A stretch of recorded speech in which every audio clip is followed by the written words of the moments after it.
C98/3 shot. 1+2 take 1. Sound rolling. Rolling sir. And 3, 2, 1, action.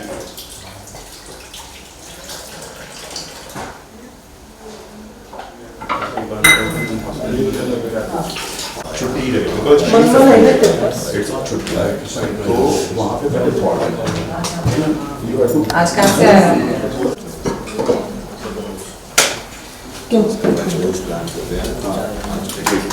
लाभ दिखाना जरा।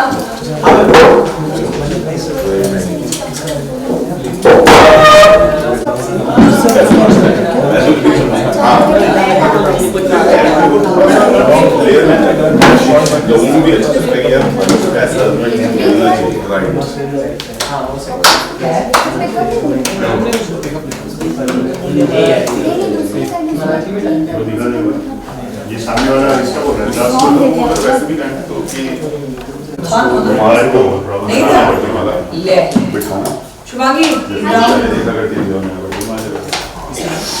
Rohit whatever you feel at that time 3, 2, 1 trolley action yes सिमर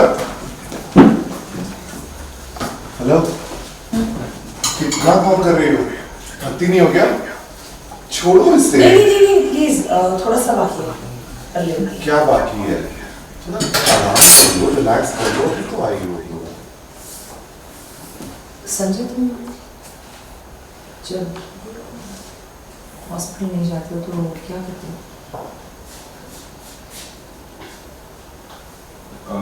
मैं बहुत आराम करता हूँ मैं चिल करता हूँ पैर फैला के सोता हूँ मूवी देखता हूँ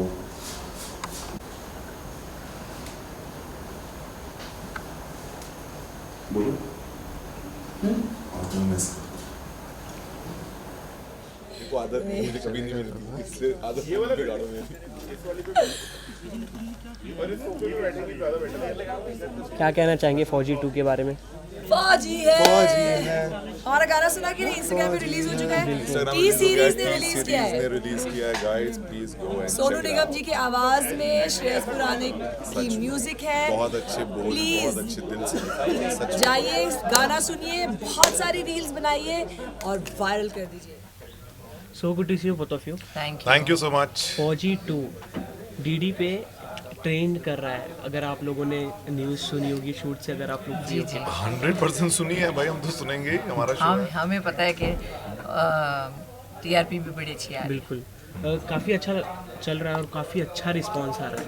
आप लोगों को शूट के दौरान किस तरह के रिस्पांसेस ऑडियंस की तरफ से भी आ रहे हैं और अंदर से भी आ रहे हैं? गौहर बताएंगे सर के ऑटोग्राफ हर जगह लिए जा रहे हैं। कल रात को पूना में इन्होंने बड़ी धूम मचाई है और गिन के 3 लोग थे जिसे मैंने बहुत रिक्वेस्ट करके रोक के रखा कि तुम लोग रुके रहना जब गौहर वहाँ से निकल रही होंगी तो उस टाइम बोला सर ऑटोग्राफ। ऐसा कुछ नहीं था बड़ा मज़ा आ रहा है हमें शूट करके बहुत ही अच्छा माहौल है जैसे आप देख ही रहे हैं it's a very chilled out friendly atmosphere and जो काम हो रहा है एक्चुअली उस पर ज़्यादा फोकस किया जा रहा है कि जो काम हम ऑडियंस को दिखाएं वो फैंटास्टिक होना चाहिए और उसका आउटपुट तो लोग देख ही रहे हैं। It's international standard looking show of course DD पे एक ऐसा शो आया है जहाँ पर you know everything is looking like this can be on any platform but I am glad that it's on DD national and on Waves पे भी जो उनका ऐप है OTT चैनल है।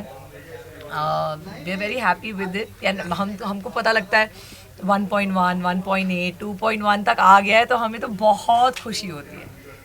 और कोई भी GEC चैनल के हिसाब से जो एक शो है जो 5 days in a week आता है उसमें इतनी सारी TRPs है ना मतलब हमारा 5 days भी नहीं आता है 4 days आ रहा है उसमें सोचो 2.2 की TRP और एक बहुत इंटरेस्टिंग चीज़ सर ने मुझे कल बताई कि इसका जो रिपीट टेलीकास्ट आता है ना जो डे को आता है 11:30 बजे उसकी भी TRP अबाउट 1.1, 1.2, 1.3 आती रहती है तो इक्विवेलेंट अगर आप दोनों को देखोगे तो अबाउट 3+ TRP आ रही है जो वेरी अच्छी बात है।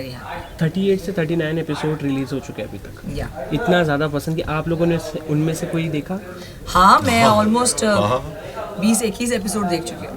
ओके सो इतने दिनों से आप काम कर रहे हैं ऑलमोस्ट 100 डेज से कितनी अच्छी बॉन्डिंग हो जाती है? बहुत अच्छी। और सच बता रहा हूँ, ये अपनी जो इंडस्ट्री है ना, ये ऑलरेडी ऐसी है कि सब एक दूसरे को कहीं ना कहीं जानते हैं। मैं और गौहर भी पहले से एक दूसरे को जानते थे और गौहर से बहुत कुछ सीखने मिलता है, because she is already such an experienced actor और मेरा कोई भी एक्सपीरियंस नहीं है इस फील्ड में। So she has been, I would say कि इतनी अच्छी को एक्टर जो पल पल मुझे चीज़ें सिखाती भी रहती हैं, बताती भी रहती हैं, और मैं बहुत ध्यान से सुनता हूँ और समझता हूँ। क्यों? I mean, you know, as somebody who has had no acting experience, he is very good. मतलब जिसे वो समझ लेते हैं सीन को और इंटेलिजेंस से उसको एग्जीक्यूट करते हैं, वो तारीफ के काबिल है। बिल्कुल, हम अंदर भी सुन रहे थे, काफ़ी ज़्यादा कॉम्प्लीमेंट मिल रहे थे आपके हर टेक पे।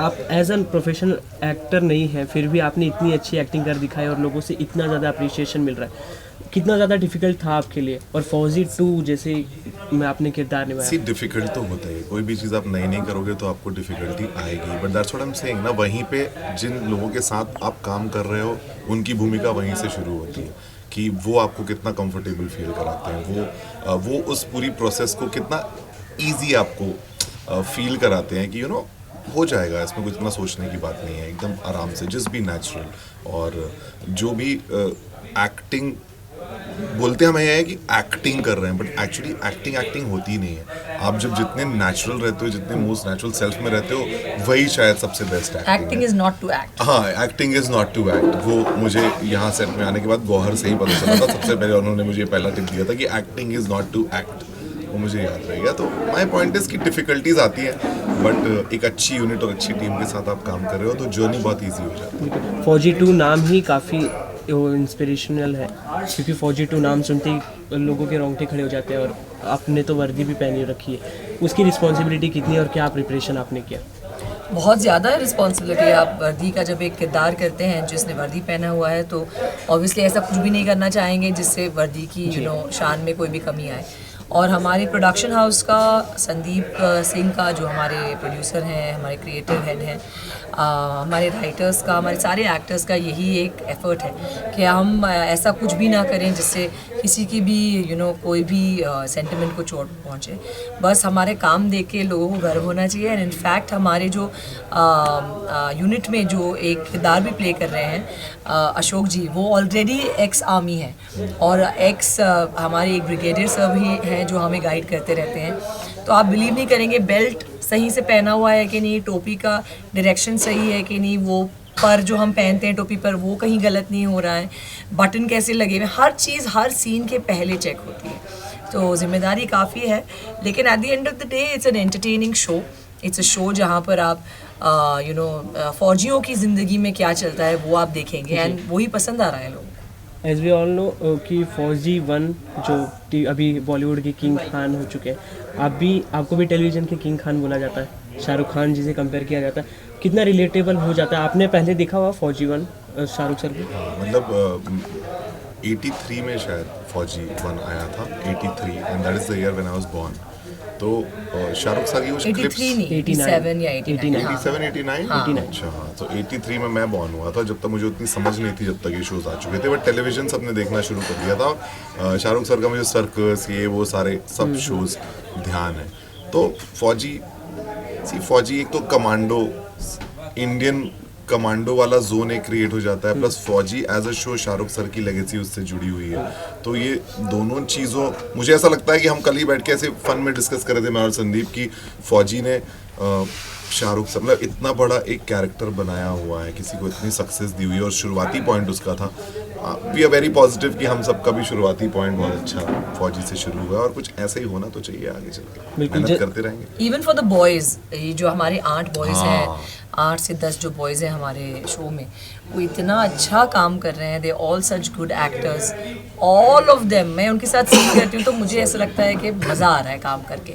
ऐसा नहीं लगता कि यार कैसे ही ले लिया किसी को जिसको एक्टिंग नहीं आती। They all have done workshops, इतना ज़्यादा मेहनत की है इन लोग ने। और जब मैं उनको देखती हूँ ऑन ग्राउंड, जब हम वॉर सीन्स कर रहे होते हैं या हम ट्रेनिंग सीन्स कर रहे होते हैं, ऐसा नहीं कि उनके कोई बॉडी डबल कर रहे हैं, वो ही कर रहे हैं, उनकी ही मेहनत है, वो ही धूप में खड़े रह के सड़ के हर चीज़ करते हैं, जो एक्चुअली हमें फौजियों की वाली फील देती है। कोई भी शो का जब पार्ट 2 आता है तो पार्ट 1 के बारे में लोग जानना चाहते हैं कि क्या हुआ था क्या नहीं। तो 89 में हुआ है रिलीज़, आज की जनरेशन ने सब ने नहीं देखा हुआ है, तो आप क्या सजेस्ट करेंगे पहले फौजी 1 भी देखें? एब्सोल्युटली, आई थिंक फौजी 1 के कुछ 14 या 17 ही एपिसोड्स और आई थे। गेस वेव्स में फौजी 1 भी है वेव्स ऐप पर भी है। वेव्स ऐप जो OTT है उसमें डाला हुआ है ऑलरेडी। सी कमांडो की लाइफ्स के बारे में वो भी था, ये भी उसी बेस पे आधारित है। सो पॉइंट इज जिसको इंटरेस्ट है उसको जरूर देखना चाहिए and it's already available on OTT app. आज के कॉन्सेप्ट के बारे में बात करें, आज क्या क्या शूट हुआ? आज तो as you know he plays my husband जी। और क्या हो रहा है सिमर की ज़िंदगी में अभी तक, ये आगे का एपिसोड है तो हम बताना नहीं चाहेंगे कि आज हम क्या शूट कर रहे हैं, बट या it's just a scene between Sanjay and Simarjeet, मतलब हमारे घर का scene, घर का सीन। घर का scene। अंकिता जी भी आज आई हुई है, आज आई अंकिता हुई का है। भी वो उनका रियल घर है, ये इनका एक्टिंग वाला घर है। अंकिता जी का क्या रिएक्शन था जब आप इनकी हस्बैंड बने? अंकिता ऑलरेडी नोज गौहर पहले से, और हम लोग सबकी इजी वाइब है ही, और मतलब सब अच्छा है, मतलब काम है ना तो एज एन काम को काम की एक्टर शी तरह- अंडरस्टैंड्स हाँ, ऑब्वियसली। और मतलब उसको ज़्यादा अच्छे से समझ इन सारी चीज़ों की, तो whatever tips she had to give me she give me. बस रिलैक्स रहना ही एक टिप इंसान देता है कि ज़्यादा सोचो मत इसके बारे में, रिलैक्स रहो, जैसा just go with the flow. तो उसी तरह की टिप्स उसने मुझे दी थी, और यहाँ गौहर भी मिल गई, और सारी अच्छी टीम थी, तो बहुत अच्छे से okay. it's going on well। सो अंकिता जी के साथ भी आपका कोई सीक्वेंस नहीं, हमारा अभी कोई सीन साथ में नहीं है, बट अंकिता का सारे जो बाकी कमांडोज है उनके साथ सीन है, क्योंकि because I am playing a doctor, so मेरा जितने भी मैक्सिमम सीन है वो मेरे साथ है। हम दोनों के ही साथ हैं। ओके। सो लास्टली ऐसे क्या अट्रैक्शन है और क्या एक्साइटमेंट लोगों में बना रहा है जो आप आगे दिखाने वाले हैं ऑडियंस को, प्लीज? बहुत कुछ होने वाला है। इनफैक्ट अभी तो आपने कहा 39 या 40 एपिसोड्स ही आए हैं, हमारे कुछ 150 से भी ज़्यादा एपिसोड्स आने वाले हैं। तो हर कैडेट की ज़िंदगी की कहानी किस तरह से ऊपर जाएगी, नीचे आएगी, किस तरीके से प्रॉब्लम्स आएंगे, किस तरीके से हमारे एकेडमी पे मुश्किलात आएंगी, अच्छाइयाँ आएंगी, हमारे good moments, bad moments, parties, cadets की खुशी, कैडेट्स की हंसी, बहुत सारी चीज़ें हैं। And it's a complete show and बहुत ज़्यादा एफर्ट लिया गया है कि स्क्रिप्ट पे कोई कॉम्प्रोमाइज़ ना हो, एक्टिंग पे कोई कॉम्प्रोमाइज़ ना हो। तो बस आई एम श्योर जिस तरीके से ऑडियंस फौजी 2 को प्यार देते आ रही है, please keep watching Fauji 2 and keep giving us your love. Thank you. Thank you so much. Thank you so much। So good to see you sir. So good to see you, man। फौजी 2 की shooting चल रही है हाँ जी। और काफ़ी कुछ आपके सोशल मीडिया पे देख रहे हैं, हम लाफ्टर शेफ पे देख रहे हैं, फौजी 2 पे देख रहे हैं, हर जगह तबाही मचाई हुई है। थैंक यू सो मच इतना भाई। ढेर सारा प्यार हम फौजी 2 से स्टार्ट करते हैं। Thank you. 39 episode something release हो चुके हैं, ढेर सारा प्यार मिल रहा है आपको। एक ये भी कहा जा रहा है एक नॉन प्रोफेशनल आर्टिस्ट होने के बावजूद एक आर्टिस्ट को टक्कर दे रहे हैं आप, क्या कहना चाहिए? सी मुझे ऐसा लगता है सबकी शुरुआत कभी ना कभी होती है, तो शायद मेरी थोड़ी सी लेट हुई, बट उतना दिमाग है, उतनी समझ है कि और उतनी मेहनत करने में मेरे को कभी कोई प्रॉब्लम नहीं होती है। तो अगर आप मेहनत करते जाओगे तो आप कभी ना कभी चीज़ें समझ जाओगे। तो जो अपॉर्चुनिटीज़ सामने आती जा रही है उनको बस मैं करता जा रहा हूँ अच्छे मन से। बाकी रिजल्ट्स तो कभी अच्छे हैं, कभी बुरे हैं, कभी नाइस है, कभी गुड है। सो पॉइंट इज़ दैट कि वही जो बोलते हैं ना कि ज़्यादा रिजल्ट्स के चक्कर में मत जाओ, अपना कर्म करते रहो। जितना मिल रहा है I am thankful to God कि मुझे इतनी सारी अपॉर्चुनिटीज़ मिल रही है और इतना मतलब मैं कर पा रहा हूँ। और फौजी इसलिए मेरे लिए ज़्यादा स्पेशल है क्योंकि ये शो मैंने प्रोड्यूस भी किया है, प्रोड्यूस एंड एक्ट करने का मुझे मौका मिला। तो I am very happy and only gratitude. Result की सर आपने बात की, एज अ जर्नलिस्ट मैं आपको रिजल्ट बताता हूँ कि वेरी नाइस आपका सो परफॉर्मेंस है। स्वीट, थैंक यू भाई, थैंक यू सो मच। ये जानना चाहेंगे कितनी डिफिकल्टीज आपको फेस करनी पड़ी फौजी 2 के दौरान, क्योंकि फौजी 1 को इतना ज़्यादा प्यार मिला। हाँ, एक स्टैंडर्ड बहुत हाई है, बहुत ज़्यादा हाई है। सी मैं ये बता रहा हूँ ना कि जब आप ब्लैंक शीट होते हो ना, मैं तो एक ब्लैंक शीट की तरह आया था। मेरे को तो कोई एक्सपीरियंस नहीं है इन सब चीज़ों का, तो मैं एकदम ब्लैंक होके आया था। सबसे अच्छी बात यह है कि टीम यहाँ बहुत अच्छी है और आज तक मैंने जितना भी काम, मतलब जितना भी मेरी स्क्रीन प्रेजेंस रही है, हमेशा अंकिता वहाँ पे होती थी। तो हमेशा एक इजी रहा है, बिकॉज अंकिता तो है ही ना, तो हम दोनों तो एक दूसरे के साथ हैं ही, वैसा वाला सीन हमेशा होता था। बट यहाँ पे आने के बाद स्टार्टिंग में मुझे थोड़ा सा लगता था कि यार पहली बार मेरी को एक्टर गौहर है, कोई नया इंसान है, उसके सामने मतलब मैं खुल के मतलब मुझे नहीं समझ में आ रहा था। बट जब मैं आया तो शायद ये बात गौहर समझ गई। उसने पहले ही मुझे बोल दिया कि विकी कुछ भी नहीं है, and as an actor she has worked a lot in the industry. उसने गौहर का खुद मेरी ख्याल से ये पहला टेलीविज़न शो है, तो उसने मुझे बोला कुछ नहीं करते हैं, साथ में चलते हैं, अच्छी जर्नी रहेगी, जस्ट एन्जॉय द प्रोसेस, बस करते चलते हैं। बस वो कुछ शब्द थे और एक बहुत कंफर्टेबल माहौल था, उसके कारण सब चीज़ें बस होती चली गई एंड ठीक है, मतलब अब तो शायद वो दिन पार हो गया, तो अब वो डिफ़िकल्टी समझ में नहीं आ रही है, बट वो थी और वो अब पार हो गई है, तो अब बहुत कंफर्टेबल सीन है। अंकिता जी ने इतने साल दिए टेलीविज़न को, फिल्मों को, एक चीज़ आपसे जानना चाहेंगे, not in a personal level but as a professional level, आपको उन्होंने क्या सिखाया? सीखना एक ऐसी चीज़ होती है कि शायद इंसान जो खुद देख के सोच के समझ के सीख जाता है ना, मतलब शायद शब्दों से आपको सिखाया नहीं जा सकता कोई चीज़, आपको खुद देख के ऑब्जर्व करके चीज़ें सीखनी पड़ती हैं। तो आई एम लकी कि अंकिता इस प्रोजेक्ट में ना हो, बट हर जगह पे अंकिता हमेशा रही है, तो I have seen the best. Then इस शो में संदीप सिंह जो हमारा मेरे पार्टनर हैं और जो प्रोड्यूसर ऑफ द शो भी हैं और क्रिएटिव हेड भी हैं, उन्होंने फिल्म्स लाइक वीर सावरकर और रामलीला और इतनी सारी फिल्म के वो पार्ट रहे हैं, तो उनका इतना वास्ट एक्सपीरियंस है। तो जब इतने सारे बड़े बड़े एक्सपीरियंस के लोग आपके अगल बगल होते हैं ना, और उनको आप सिर्फ देख रहे होते हो, तो बहुत चीज़ें आप सीख समझ जाते हो। तो आई कैन जस्ट से कि मैं थोड़ा सा अच्छा लर्नर हूँ, मैं जल्दी चीज़ें पकड़ लेता हूँ, जल्दी सीख लेता हूँ, तो उसका मुझे एडवांटेज डेफिनेटली मिला और मैं जल्दी समझ गया चीज़ों को। And talking about laughter chef, season 2 आ चुका है। सीज़न 1 में इतना ज़्यादा ऑडियंस बना लिया आप लोगों ने कि 2 लाना ही पड़ा। कैसा चल रहा है ये सफ़र, कैसा चल रहा है, और कुछ नए कंटेस्टेंट भी जुड़े, उनके बारे में बताइए। बहुत प्यारा सफ़र है, मैं सच बता रहा हूँ। लाफ्टर शेफ जैसा शो बनना मुश्किल है, बिकॉज वहाँ एक तो हर मोमेंट और हर चीज़ रियल है, कुछ भी स्क्रिप्ट नहीं है, कुछ भी नहीं है, तो आपको बताया कुछ भी नहीं जा रहा है। आप सिर्फ वहाँ जाते हो, आपके सारे दोस्त हैं, इतना अच्छा माहौल रहता है, आपको एक चैलेंज आता है, आप उसमें बस एक तो खाना बनाना है, किसी को खाना बनाते नहीं आता है, तो उस टाइम पे जो समझ में आ रहा है, जो क्रिएटिविटी आप दिखा सकते हो, जितना थोड़ा बहुत आपको समझ में आ रहा है, उससे आप कुछ ना कुछ बनाने की कोशिश करते हो, बन जाता है, और उसके बीच पे जो कमियां होती हैं, जो नहीं समझ में आता है, उसको आप बस करते करते करते कुछ बस बन जाता है और आ जाता है। तो उस हिसाब से तो बहुत मज़ा आता है। नए कंटेस्टेंट भी बहुत प्यारे हैं, सब बहुत अच्छे हैं। अब्दू है, अब्दू इतना क्यूट है। एल्विश है, उसका एक अलग तरीका स्टाइल है। अभिषेक समर्थ के साथ तो मैंने इतना समय गुजारा है। मनारा है, फिर रुबीना जी हैं, उनसे पहली बार मैं सेट में मिला, बहुत इम्प्रेसिव है, बहुत बहुत बहुत फैंटास्टिक है। तो पॉइंट इस, इतने अच्छे लोग जब सब मिल के आते हैं, और हंसना ज़िंदगी का सबसे इम्पॉर्टेंट पार्ट, हम सब हैप्पीनेस की बात करते हैं और ये शो ही लाफ्टर का है, तो इतनी हंसी और इतनी मस्ती होती है सेट में कि मुझे नहीं लगता कि ऐसी वाइब कहीं भी क्रिएट हो सकती है जैसी लाफ्टर शेफ में। और ये वाला भी बहुत बहुत बहुत स्पेशल है, और मैं बार बार सबको ये रिक्वेस्ट करता हूँ कि ये सीज़न 2 है, ये एक नई जर्नी है, तो इसको एक साफ नए मन से उस तरह से देखें। मतलब ऑफ कोर्स एक होता है ना, क्योंकि सीज़न 1 तो फुल ओजी था, वो अपने आप में एक पूरा कंप्लीट एक चीज़ थी, वो जर्नी थी जो वहाँ पे रुकी। बट ये जो शुरू हुई है, ये पूरा नया जोन है, तो इसको नए मन से, नए तरीके से एक एक एपिसोड देखो, बहुत मज़ा आएगा। हमने देखे 2 एपिसोड आउट भी हो गए हैं और बहुत इंटरेस्टिंग है, मतलब बहुत मज़ेदार है। लाफ्टर शेफ के कुछ दिन पहले जब इंटरव्यूज़ हुए थे, तो एक क्वेश्चन ऑडियंस की तरफ से निकल के आया था कि आप लोगों ने जब कहा था कि लाफ्टर शेफ स्क्रिप्टेड नहीं है, सो ऑडियंस ये जानना चाह रही थी कि जो ऑन द स्पॉट पंचेस निकलते हैं कंटेस्टेंट की तरफ से, वो कैसे पॉसिबल होता है, और भी इतने मज़ेदार।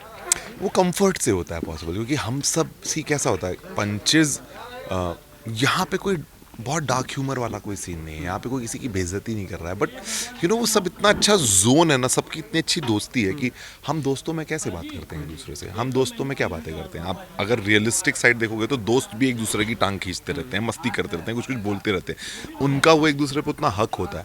तो यहाँ पे सबसे अच्छी वाइब ये है कि जैसे हम लोग का एक इस शो का एक बहुत अच्छा आइडिया होता है, आइस ब्रेकर पार्टी। एक पार्टी होती है ना, उसका नाम ही आइस ब्रेकर पार्टी होती है, कि आप जाओ वहाँ सबसे एक बार मिलो, सबके साथ मस्ती कर लो, एंजॉय कर लो, तो आपका कंफर्ट बन जाता है। और वो कंफर्ट जैसे बन जाता है ना, उसके बाद वो पंचेस, जोक्स, वो तो एक के बाद एक है ना, किसी ने कुछ बात बोली तो आपको भी बोलना है, तो वो शायद रिप्लाई है। और इतना कुछ हम इतने घंटों में बोलते हैं, तो जो शायद जो दिखाया जाता है वो बेस्ट ऑफ द बेस्ट जो चीज़ हो जाती है वो दिखाया जाता है, तो वो चीज़ें मिल जाती है, क्योंकि शूट तो बहुत घंटों का हो रहा है ना। उस घंटे में अगर आपको 1 घंटा दिखाना है तो 12 घंटे में 1 घंटा आपको मिल ही जाएगा, तो ये वो होता है। लेकिन सब नेचुरल होता है, कुछ भी, क्योंकि जैसे बिग बॉस की भी यही बात होती है कि वो स्क्रिप्टेड है कि नहीं है। अगर बिग बॉस स्क्रिप्टेड होगा ना भाई, तो जितने वहाँ 17 लोग हैं ना, उनको सबको ऑस्कर मिल जाना चाहिए, क्योंकि इतने अच्छे एक्टर हैं कि मतलब वो सब इतनी अच्छी एक्टिंग कर लेते हैं। भाई किसी को कोई एक्टिंग नहीं होता, सब कुछ नेचुरल है। सेम लाफ्टर शेफ में सब कुछ नेचुरल होता है, कुछ भी चीज़ प्लान नहीं होती, बस जाते हैं, मस्ती करते हैं, धमाल करते हैं, चलता रहता है। वाइब समझ में आ गई ना, करना क्या है, करते रहते हैं। बिग बॉस में बिताई जर्नी बाहर काम आ रही है? यार क्या ही काम आता है, कुछ भी नहीं, वो एक सिचुएशन है, मतलब कोई सी एक्सपीरियंस खाने बनाने का ये है? सब भूल जाते हो यार आप उस टाइम, उस प्रेशर में मरता ना क्या ना करता वाली सिचुएशन बिग बॉस में होती है कि आपको बस वहाँ उठना है, खाना बनाना है, तो आपको जो उस समय अवेलेबल चीज़ों में, जो माहौल में जिसने मदद की करके आप बस निकल जाते हो। तो मुझे ऐसा लगता है वो बिग बॉस की जर्नी एक सिचुएशन होती है जो लाइफ में 3 महीने या 2 महीने, जिसकी जितनी लंबी रहती है उतने टाइम के लिए आती है, और उस सिचुएशन में सर्वाइवल बस रहता है कि आपको बेस्ट करके यहाँ से निकलना कैसे, उतना ही होता है।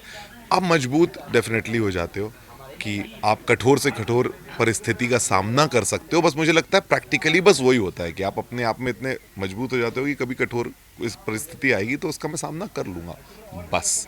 बाकी और क्या सीखोगे, क्या करोगे, सब भूल जाते हो आप निकलने के बाद। इस बार के बिग बॉस में भी आप दिखे थे एज अ सपोर्टर। हाँ, आप करण को सपोर्ट कर रहे थे, अंकिता जी विवेन को सपोर्ट कर रही थी। बहुत सी आप खुद सोचो, ये इंडस्ट्री जो है ना, हाँ, वैसे बहुत छोटी है, यहाँ पे सब एक दूसरे से मिलते रहते हैं। अविनाश रायपुर से था, मैं रायपुर से हूँ, मेरा एक वो इमोशन उसके साथ डे वन से था कि छत्तीसगढ़ और छत्तीसगढ़ का लड़का गया है, वो इमोशन मेरा उसके साथ था। मुझे ईशा बहुत अच्छी लगती थी शो में, जिस तरह से उन दोनों का सब शुरू हुआ था मुझे बहुत अच्छे लगते थे। विवियन मेरा इतना पुराना दोस्त है, करण मेरा इतना पुराना दोस्त है। अब आपको चूज करना है कि आपको किसके, अगर उसकी बात करनी है पब्लिकली तो किसकी करनी है। शो 3 महीने का है, 3 महीने में हो सकता है किसी एक हफ्ते किसी ने बहुत अच्छा किया, आपको अच्छा लगने लगता है, किसी समय मुझे राहत अपना चाहत और अपना रजत का मुझे बहुत अच्छा लगता था कि थोड़ा सा उन लोग एक नोकझोंक होती थी, उनकी बात होती थी, वो रोती थी तो रजत तुरंत पहुंच जाता था, तो रजत का इतना प्यारा साइड निकल के आता था। जब लास्ट में सपोर्ट करने जाने वाली बात थी, उस समय पे विवियन का वो जो सीन था ना, वो मुझे बहुत प्रभावित किया, क्योंकि मैं उस शो में हूँ और मुझे पता है जब लास्ट वीक आता है ना, फिनाले वीक, उसकी जो जंग चल रही होती है सबके अंदर मन में, क्योंकि आपने इतनी मेहनत की है, अब उस मोमेंट के बाहर आप जाना नहीं चाहते। और विवियन वहाँ पहुँचने के बाद सिर्फ उसको लोगों ने जब रियलाइज़ कराया और खुद से उसको रियलाइज़ हुआ कि यार कहीं मेरी वजह से चुम को चोट तो नहीं लग गई, तो जो इंसानी साइड बाहर रखे, गेम से ऊपर इंसानी साइड को रखेगा, तो उस इंसान की इज्जत होनी चाहिए। मुझे उसकी वो बात इतनी पसंद आई ना। फिर लोगों ने बोलने लगा कि तो क्या हुआ, अगले दिन उसको सलमान भाई ने बोला तो वो बदल गया। बोला बदला नहीं, उसको जब ये बताया गया कि लोगों ने भाई तेरे को जानबूझ के तेरे दिमाग में डाला जिन्होंने डाला वो ठीक है, लेकिन उसके अंदर डला तो ना, वो इंसानियत होती है कि उसने उसको समझा और उसने अपनी उतनी इंपॉर्टेंट चीज़ को जाने देने की हिम्मत की ना। उस टाइम पे मुझे विवियन के लिए बोला कि यार देख, इस बंदे में बात है। तो अगर इंसानियत देखेंगे तो विवियन एक बहुत अच्छा इंसान उस समय पे दिखाई दिया, लेकिन आप गेम देखेंगे तो करणवीर का गेम मुझे बहुत अच्छा लगता है। तो ये अलग अलग चीज़ें हैं ना, अब इन सबको मिला के आप एक चीज़ में नहीं प्रेजेंट कर सकते। तो ऐसा होगा कि कभी आप बोलोगे कि भाई आज मैं, एक टाइम से मुझे अविनाश बहुत अच्छा लगता था शो में, चौथे हफ्ते मुझे लगता था अविनाश इन इनविंसिबल, उसको कोई चैलेंज नहीं कर रहा है, कोई कुछ नहीं बोल रहा है, वो पूरे घर को चला रहा है। तो उस पल मुझसे मिलकर पूछ रहे थे तो मेरे मुँह से निकल जाता कि यार मुझे तो अविनाश बहुत अच्छा लग रहा है। फिर आप 7वें हफ्ते मुझे बोलता रजत भी अच्छा खेल रहा है। 9वें हफ्ते तक करण ने एकदम पिकअप कर लिया था, लेकिन 11वें 12वें हफ्ते में वो जो विवियन का वो जो 13वें 14वें हफ्ते में हुआ, वो मुझे बहुत प्रभावित हुआ, और उस टाइम पे वो बात आई, तो उस टाइम पे मेरा सपोर्ट विवियन के लिए था। तो ऐसा चेंज होता रहता है वहाँ पे। Okay, last question for big boss कि आप भी उस घर के पार्ट रह चुके हैं, सबको पता है Bigg Boss is a game, but Karan की ट्रॉफी जीतने के बाद आप भी नोटिस कर रहे होंगे जिस तरह से कंट्रोवर्सी हो रही है रजत दलाल की करण के साथ। एल्विश ने अपने पॉडकास्ट में बुला के उसे जैसे काफ़ी पंचेस दिए विनर बनने के बाद, काफ़ी अलग अलग कंट्रोवर्सी झगड़े हो रहे, लोग अपने विवियन की पार्टी हुई थी, उन्होंने भी बुलाया नहीं था चुम को, करणवीर को। ये सब कितना सही है, कितना ये सब होना चाहिए? सी, करण के पॉइंट ऑफ व्यू से करण ट्रॉफी जीती है, जो जीता वही सिकंदर। रजत के पॉइंट ऑफ व्यू से उसने मेहनत की है, उसके बहुत चाहने वाले हैं, जो हो रहा है उसके चाहने वाले कर रहे हैं, रजत खुद नहीं कर रहा है, चाहने वाले कर रहे हैं। सेम वैसे ही विवियन के चाहने वाले विवियन की बात कर रहे हैं। चाहने वाले तो ये बात करेंगे ना, आपको अपना बच्चा, अपना भाई, अपना लगता है, वही सही लगता है, बाकी सब गलत लगते हैं। बट इवेंचुअली ये गेम था, वहाँ करण ट्रॉफी लेके जा चुका है, उसका जस्टिफाइड है। रजत के फैंस का दुखी होना सही है, विवियन के फैंस का दुखी होना सही है, सबका सब सही है। बट पॉइंट ये है, रिजल्ट ये है कि करण हमेशा जाना जाएगा कि बिग बॉस 18 का विनर करणवीर मेहरा है। बात खत्म, इतना ही है। बाकी तो जिसको जो बातें करनी है करते रहे, सब अपना अपना पक्ष साफ कर रहे हैं, सब ने अपनी अपनी चीज़ें बोल दी हैं, सब उसको साफ कर रहे हैं, जिसको जो करना है करने देना। It's a free world, social media, सबको बात करने का अधिकार है। बट विनर जो था वो बन चुका है, तो लेट्स एक्सेप्ट इट ना। स्पोर्ट्समैनशिप क्या है, एक्सेप्ट कर लो यार, खत्म। हमारा भी सीजन में था, मैं 6 में आउट हुआ, तो जो है ना सबसे झगड़ा हो गया, गुस्सा हो गया, वो अपना अपना व्यक्तित्व होता है। किसी के व्यक्तित्व में उसको कोई चीज़ पाल के रखनी है तो रख सकता है, हमको नहीं पाल के रखनी थी, हम बाहर निकले अगले दिन सब चीज़ भूल गए, तो वो अपनी अपनी maturity. Okay, thank you so चलो, much. Thank you boys, thank you. Lastly कोई धमाका और दिखने वाला है फौजी 2 और लाफ्टर शेफ के बाद आपकी तरफ बस से? फौजी 2 एक बार कंप्लीट हो जाए, 200 एपिसोड करने हैं हम लोगों को, हम ऑलरेडी 100 शूट कर चुके हैं, वो बचा हुआ है, प्लस लाफ्टर शेफ अभी चल रहा है, मतलब मई तक तो यही चल रहा है। बाकी फिर आगे एक जो अनाउंसमेंट हमने किया था फिल्म का, छत्रपति शिवाजी महाराज जो ऋषभ शेट्टी के साथ कर रहे हैं, उसका भी मैं पार्ट हूँ एज अ प्रोड्यूसर। तो ये सब चीज़ें हो रही हैं, बहुत चीज़ें हो रही हैं, चल रही हैं सारी। Thank you.